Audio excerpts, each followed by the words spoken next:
울프 리서치의 데런 펠러입니다. 질문 드리겠습니다. 잘 들리시나요? 네. 좋습니다. 이번 분기 실적이 훌륭했습니다. 연간 전망치를 상향 조정한 것도 고무적입니다. 마리나님, 이번 분기 실적뿐만 아니라 총이익과 영업이익 모두 컨센서스를 상회했는데 혹시 1분기에 보셨던 강점들이 연간 전망에 어떻게 반영되고 있는지 좀 더 구체적으로 설명해 주시겠어요? 예를 들어 KPI나 전망에 포함된 핵심 동인, 그리고 하반기 각 사업 부문별 예상치는 어떻게 되는지 알려주시면 감사하겠습니다. 또한 공유해 드리겠습니다. 다시 한번 감사드립니다. 네, 데런, 질문해 주셔서 감사합니다. 올해 저희가 아주 훌륭하게 시작했다고 생각합니다. 순조롭게 출발했습니다. 아마도 총이익 성장의 가속화를 보셨을 텐데요. 저희 예상치를 상당히 상회했으며 조정 총이익률의 거의 2배 속도로 조정 수익성을 성장시켰습니다. 앞으로의 성장을 견인하기 위한 투자를 지속하면서도 규율을 유지했습니다. 조정 수익성 측면에서 달러 기준 사상 최고치를 기록했습니다. 1분기 결과에서 이 모든 것 중에서 가장 중요하다고 생각하는 것은 저희 두 생태계 각각에서 광범위한 기반에 내재된 강점을 보았다는 점입니다. 캐시 앱의 경우 유입, 인플로즈, 프레임워크 관점에서 보면 활성 사용자 4% 증가, 활성 사용자당 유입 10% 증가, 수익화율에 의미 있는 복합 성장 등 핵심 지표 각각에서 성장을 보였습니다. 이는 저희 생태계 전반과 고객들이 여러 제품을 이용하는 데 있어 참여도를 반영하는 것입니다. 그래서 저희가 소비자 대출 발생 82% 증가, 커머스 지원 거래량 18% 증가, 그리고 주요 은행 업무 활성 사용자 18% 증가와 같은 핵심 분야별 거래량에서 이를 확인할 수 있었습니다. 스퀘어의 경우에도 GPV 가속화뿐만 아니라 상시 환율 기준에서도 긍정적인 것을 보았고, 특히 저희가 집중하고 있는 식품 및 음료, 중견기업, 해외 성장이라는 세 가지 영역 각각에서 20% 이상의 성장을 기록한 점이 매우 고무적이었습니다. 또한 그곳에서의 성장 동력은 신규 거래량 추가와 순거래량 유지율인데 1분기에는 전년 동기 대비 및 전분기 대비 모두 개선된 순거래량 유지율을 보였고 신규 판매자를 플랫폼에 계속 유치하면서 NBA에서도 지속적인 강력한 성장을 보였습니다. 이것이 1분기를 이끌었던 주요 요인들이라고 생각합니다. 남은 연도를 내다볼 때 저희는 전망치를 상향 조정할 자신감을 가졌습니다. 그래서 올해 전망치는 성장률 19%로 1%p 상향 조정되었고 조정 총이익률은 27%로 1%p 추가 상승할 것으로 예상됩니다. 2분기를 살펴보면 이미 말씀드렸듯이 지난 한 해 동안 보였던 비정상적인 차입, 보로, 성장을 감안할 때 차입 성장이 정상화될 것으로 예상됨에도 불구하고 4월에는 건강한 추세와 강한 모멘텀으로 시작했습니다. 남은 연도를 통틀어 하반기에 저희가 주시하고 있고 스퀘어와 캐시 앱 전반에 걸쳐 기대하는 몇 가지 사항을 말씀드리겠습니다. 이러한 모든 것들이 저희 가이던스에 반영되어 연말까지 매출 총이익 성장률이 10%대 중반 범위에서 지속될 것으로 예상하고 있습니다. 이는 투자자의 날에 11월에 공유했던 내용과 일치합니다. 비록 저희의 주요 성장 동력 중 하나인 차입이 연말까지 정상화되더라도 말입니다. 그리고 하반기를 볼 때 또 한 가지 중요한 점은 3분기와 4분기 모두의 이익률이 확대될 것으로 예상한다는 것입니다. 또한 저희에게 높은 ROI를 입증한 시장 진출 채널에 대한 투자를 확대할 것이며 이는 하반기뿐만 아니라 내년에도 성장을 견인할 것으로 기대합니다. 마지막으로 데런, 스퀘어와 캐시 앱 모두 하반기에 기대하는 몇 가지 핵심 사항을 말씀드리겠습니다. 스퀘어 측면에서는 하반기에 매출 총이익 성장을 가속화할 것으로 예상합니다. 이미 출시되었거나 확장 중인 일부 가격 및 패키징 이니셔티브와 새로운 이니셔티브 모두에 대해 매우 기대가 큽니다. 그리고 물론 필드 세일즈, ISO 파트너십, 마케팅과 같은 시장 진출 채널의 확장과 지속적인 제품 속도 향상과 같은 GPV 성장을 지속하는 핵심 동력들이 계속해서 나타나고 있습니다. 캐시 앱 측면에서도 다시 한번 강력한 성장 동력이 있습니다. 하반기에는 활성 사용자 수가 한 자릿수 초반 성장을 계속할 것으로 예상하며 캐시 앱그린은 우리에게 더 깊은 참여를 유도하고 시간이 지남에 따라 확대될 것입니다. 또한 저희가 현재 구축하고 있는 더 광범위한 인프라, 즉 저희 전체 제품 스택에 통합된 소비자 대출 인프라는 캐시 앱 플랫폼 전반에 걸쳐 있으며 저희가 보유한 일부 커머스 솔루션에 내장되어 있습니다. 이 모든 것이 이제 막 시작되었으며 성장이 계속되고 모멘텀이 붙고 있는 것을 보고 있습니다. 후반기로 이어집니다. 다음 질문은 JP모건이 틴젠 황님의 질문입니다. 네, 다시 시도해 보겠습니다. 죄송합니다. 질문하고 싶었던 것은 죄송합니다. 네, 감사합니다. 제가 질문하고 싶었던 것은 지금까지의 조직 개편에 대한 사후 검토를 하고 싶었습니다. 예상보다 잘된 점, 어려움을 겪고 있는 부분, 혹은 후회되는 점이 있는지에 대한 잭님의 생각을 듣고 싶습니다. 그리고 단기적으로는 비용 절감과 가이던스 달성 외에 무엇을 추적하고 계신가요? 무엇을 보고 계신가요? 우리가 무엇을 보아야 잭님이 이를 달성하고 있다는 증거가 될까요? 어디로 가고 싶으신가요? 네. 저희의 기대치는 극도로 높았고 그것이 저희가 행동을 취할 수 있었던 유일한 이유였습니다. 그것은 저희에게 있어 매우 기념비적이고 근본적인 일이었으며 저는 저희가 그 모든 기대를 충족했다고 믿습니다. 예상했던 대로 해결해야 할 수많은 난관들이 있었지만 가장 중요한 것은 저희가 팀으로서 그리고 회사로서 모든 것을 완수할 준비가 되어 있었다는 점이라고 생각합니다. 그리고 저희는 신뢰성을 중심으로 저희의 모든 규제 및 신뢰 관련 약속을 지키고 비즈니스를 계속 성장시킬 수 있도록 하는 것에 대한 구체적인 원칙을 가지고 있었고 저희는 그 모든 것을 달성할 수 있었습니다. 회사를 움직이고 계속 진행하는 데 있어서 몇 가지 어려움이 있었는데 특히 저희가 AI 에이전트의 도움으로 코드를 더 많이 작성함에 따라 PR, 폴 리퀘스트 수가 많아지고 이를 메인 코드베이스에 병합하려면 검토에 더 많은 부담이 가해지는 문제가 있었습니다. 하지만 저희는 그 문제를 해결했고 가장 중요한 측면에 집중하여 우선순위에 집중하고 훨씬 더 빠르게 출시할 수 있었습니다. 그리고 앞으로 기대할 것은 조직 측면에서 저희가 여전히 할 일이 남아있다는 것입니다. 저희는 진정으로 더 평평한 조직을 원하며 이는 더 많은 직원들이 고객과 의사결정에 더 가까이 다가가고 특히 이러한 도구들이 점점 더 성숙하고 정교해짐에 따라 업무를 수행할 더 많은 권한을 갖게 된다는 것을 의미합니다. 이를 통해 훨씬 더 빠른 의사결정을 내릴 수 있습니다. 저희가 취한 조치의 가장 강력한 결과 중 하나는 의사결정 속도와 도구를 통해 그 결정에 따라 행동할 수 있는 능력이었습니다. 따라서 이는 주목할 만한 부분입니다. 그리고 저희의 제품 개발 속도를 계속해서 높이는 것입니다. 고객에게 중요한 것은 저희가 고객의 니즈를 앞서 나가는 것입니다. 이는 판매자 측면과 캐시 앱 고객 측면, 그리고 저희의 전체 생태계에 걸쳐 해당됩니다. 이제 AI 도구가 더 많은 일상적인 작업을 처리하고 더 많은 것을 자동화함에 따라 저희는 다시 한번 창의적이고 혁신적인데 더 집중할 수 있으며 저희 생태계의 폭을 넓혀 판매자와 개인 모두에게 원스톱샵이 될 수 있습니다. 그리고 우리의 판매자에 대한 이해와 캐시 앱 고객에 대한 이해를 바탕으로 우리의 미래 제품으로서 인텔리전스를 제공하는 것을 확실히 하는 것입니다. 제품과 앱이라는 개념이 매우 빠르게 변하고 있다고 생각합니다.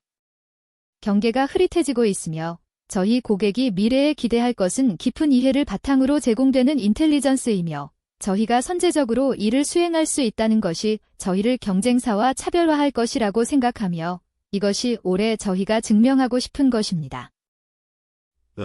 자산운용사가 그 첫 번째 징후라고 보는 것이 좋겠습니다. 다음 질문은 UBS의 팀 치오도입니다. 네, 감사합니다.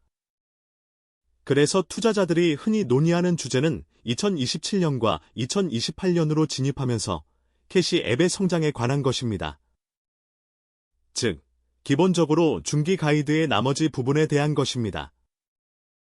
그리고 저희는 종종 캐시 앱 대출의 주, 스테이츠, 확장 단계를 지나고 나면 어떤 것이 큰 동인이 될지 묻곤 하는데, 이에 대해 저희는 보통 최소 3가지를 답변으로 제시합니다. 첫째, 캐시 앱 성장의 일부로 대출 규모가 증가하고 있습니다. 둘째, 구매 후 뱀펄의 지속적인 성장입니다. 그리고 최근에는 준비된 발언에서 언급하신 것처럼 구매 전 뱀플이 있으며, 물론 다른 요인들도 있습니다. 제가 언급한 항목들에 대해 좀 더 자세히 설명해 주시면 좋겠습니다. 혹시 2027년과 2028년까지 캐시앱의 성장 동력에 대해 다른 분들께서 말씀해 주시겠습니다. 감사합니다. 팀, 질문 주셔서 감사합니다.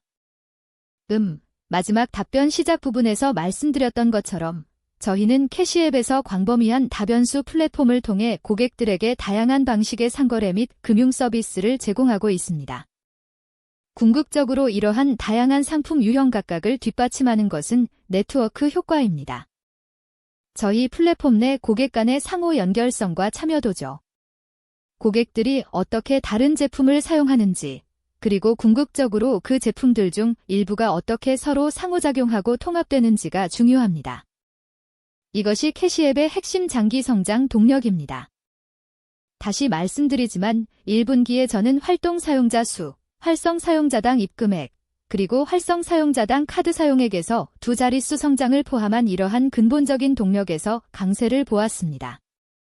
고객님께서 언급하신 것처럼 현재 대출 상품과 관련하여 저희는 이 핵심 역량을 다른 캐시앱 제품에 통합하고 임베딩하기 시작했으며, 이는 궁극적으로 해당 제품들을 고객에게 더욱 가치 있게 만들고 있습니다. 이를테면 P2P 거래의 대출 기능을 통합하는 것인데, 이는 P2P 거래 내에서 선구매 후 결제, BNPL 기능을 제공하는 것으로 네트워크 중심 상품의 차별점입니다. 또한 저희의 강력한 성장 동력이었던 커머스 지원 기능에도 대출 기능을 통합하고 있습니다.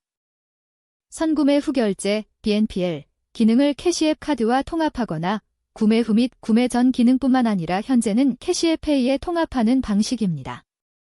그리고 캐시앱 그린에도 빌리기, 보로 기능을 통합했는데, 이는 저희의 회원 프로그램으로 플랫폼 전반의 은행 거래 활동을 촉진하며 커머스, P2P 거래, 은행 거래 전반에 걸쳐 대출의 광범위한 상호작용을 보여줍니다. 이 모든 것은 저희의 핵심적인 단일 플랫폼에 의해 뒷받침되며, 이는 저희의 심사 역량과 전문성을 구성합니다. 이러한 개별 상품들을 살펴보고 앞으로의 대출 성장 동력을 본다면, 첫째로 빌리기, 보로의 경우 성장이 정상화되더라도 저희는 캐시앱 그린과의 통합 강화, 반복적이고 건강하며 책임감 있는 행동을 보이는 성숙하고 기존 고객들에게 더 높은 한도 제공, 그리고 핵심 빌리기, 보로 상품 자체의 제품 혁신을 통해 이 분야를 지속적이고 의미 있게 확장할 기회를 보고 있습니다. 탐색할 변수들이 여전히 많이 남아 있습니다. 따라서 캐시앱 생태계 내에서 빌리기, 보로의 지속적인 성장에 대해 기대가 큽니다. 둘째로, 저희가 매우 큰 잠재력을 가지고 있다고 생각하는 분야는 캐시앱 전반의 선구매 후 결제, BNPL 기능을 확장하는 것입니다. 고객님께서 언급하신 애프터페이, 구매 후는 저희가 1년 이상 시장에 출시한 제품이며, 이 제품이 빌리기, 보로가 비슷한 시기에 성장했던 것보다 더 빠르게 성장했습니다. 사실 저희의 모든 대출 상품은 출시 초기 단계와 비교했을 때 이전 상품보다 더 빠르게 성장했습니다. 이는 저희가 쌓아온 지식과 모델들의 복합적인 성격을 보여줍니다. 또한 애프터페이, 구매 후에 대해 저희에게 매우 고무적인 점은 여기서 보이는 성장이 주로 신규 BNPL 고객에 의해 주도된다는 것입니다. 즉, 이는 저희에게 전체 애프터페이 고객 기반을 확장할 기회를 제공합니다. 고객님께서 언급하신 사전 구매는 또 다른 성장 동력입니다. 출시된 지 불과 몇 달밖에 되지 않은 매우 초기 단계입니다. 이 초기 단계에서 보이는 결과에 대해 기대가 크며, 미래에도 이를 확대해 나갈 것을 기대하고 있습니다. 또한 핵심 애프터페이와 네트워크 성장에 대해서도 말씀드리고 싶은데 저희는 이 분야를 정말 활성화할 기회가 있다고 믿습니다. 1분기에 핵심 애프터페이의 성장 가속화를 보았고 미래 성장을 주도할 수 있다고 생각하는 많은 제품 이니셔티브가 있습니다. 마지막으로 말씀드릴 점은 저희는 캐시앱에 대한 새로운 기회가 있으며 그중 일부는 이미 들어보셨을 텐데 이것이 미래 혁신의 엔진이 될 것이라고 생각합니다. 캐시앱 점수가 그중 하나인데 저희는 이것이 플랫폼에서 더 정보에 입각한 금융 행동을 형성하는 데 도움이 될 뿐만 아니라 확장 가능한 의미 있는 수익 창출 기회를 제공할 것이라고 생각합니다. 우리 고객들도 이용할 수 있습니다. 다음 질문은 캐너 피츠제럴드의 램지의 아살입니다. 안녕하세요. 오늘 제 질문을 받아주셔서 감사합니다. 잭, AI가 주주 서한의 주요 테마가 되고 있으며 백오피스 운영부터 프론트엔드의 소비자 경험, 소비자 상호작용 또는 고객 상호작용까지 모든 것을 연결하는 접착제 역할을 하는 것 같습니다. 한 발 물러서서 귀사의 전반적인 AI 전략에 대한 개요를 말씀해 주시겠어요? 블록이 주로 AI 기업으로 발전하는 것이 최종 목표인가요? 감사합니다. 네, 그렇습니다. 저희는 인텔리전스 기업으로 발전할 것이라고 생각합니다. 저희 서비스의 미래를 생각하는 방식은 오늘날 우리가 아는 앱 패키지에 반드시 갇혀 있는 것이 아니라 픽셀 하나하나까지 신경 써서 완벽하게 배치하는 전통적인 방식이 아닙니다. 대신 저희는 판매자들과 캐시 앱 고객들에 대한 이해를 깊이 파고들어 그 순간에 그들이 꼭 필요로 하는 것을 정확히 제공하고자 합니다. 실시간으로 그들을 이해하는 것을 바탕으로 고객이 무엇을 필요로 할지 꽤 정확하게 예측할 수 있습니다. 그리고 저희는 머니봇과 매니저봇 모두에서 이러한 기능들을 테스트하기 시작했습니다. 이 부분에서 더 뛰어나질수록 더 많은 것을 자동화할 수 있습니다. 현재 커머스와 AI 분야에서는 에이전트 커머스에 대한 많은 대화가 오가고 있습니다. 앞으로 현실이 될 것이라고 확신하는 매우 미래지향적인 이야기들이 많이 있지만 그것들은 아직 좀 먼 미래의 이야기입니다. 하지만 그렇지 않은 것들, 그리고 그리 멀지 않게 느껴지는 사용 사례는 판매자들이 매일 다루는 공급업체와 관련된 것입니다. 에이전트 커머스와 에이전트를 설정하여 정기적으로 또는 특정 재고, 수요, 또는 트렌드에 따라 공급업체로부터 고객을 대신해 물건을 구매하도록 할 수 있습니다. 이것은 우리가 이러한 기술들과 많이 접목하고 고객들의 문제를 실제로 해결할 수 있는 한 가지 예일 뿐입니다. 과거에 저희는 구스에 대해 많이 이야기했습니다. 저희의 모든 기반은 구스에 구축되어 있고 초기부터 이를 추진해왔습니다. 하지만 내부적으로는 저희가 빌더봇이라고 부르는 형태로 이미 사용하고 있습니다. 이 빌더봇을 통해 저희 회사 누구나 슬랙을 사용하여 원하는 기능을 직접 구축하거나 수정할 수 있습니다. 이것의 확장과 미래는 판매자들이 이 기능을 직접 사용할 수 있다는 것입니다. 만약 저희가 특정 서비스나 기능이 부족하고 이를 제공할 능력이 있다면 판매자들은 자신만의 맞춤 기능을 구축할 수 있고 저희는 이를 즉시 그들의 인터페이스에 제공할 수 있습니다. 그것이 저희의 목표입니다. 저에게는 이것이 바로 더 발전된 인텔리전스 기업이 되는 것을 의미합니다. 즉, 저희 고객들이 이미 제공된 인터페이스 안에서 원하는 가치를 스스로 창출할 수 있도록 지원하는 것입니다. 그러면 저희의 로드맵은 더 이상 한계가 되지 않습니다. 그것이 저희의 궁극적인 비전이자 목표이며 거기에 도달하는 것이 그리 멀지 않다고 생각합니다. 우리는 해야 합니다.